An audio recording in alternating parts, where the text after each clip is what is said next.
Medical expire होने से पहले वीजा लग जाए, अगर नॉर्मल खर्चे का रेट जो चल रहा है ना वो 12,000 या 15,000 है, तो मेडिकल एक्सपायरी वाले से 25 से 30,000 ले रहे हैं। यार ये जुल्म की इंतहा नहीं है?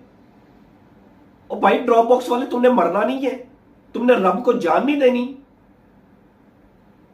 मजलूम को, उसकी दुखती रग को, उसको गड़े में गिरते हुए हाथ पकड़ के कह रहा है मैं तुम्हें छोड़ दूंगा, मुझे पैसे दो, छोड़ दूंगा, पैसे दो।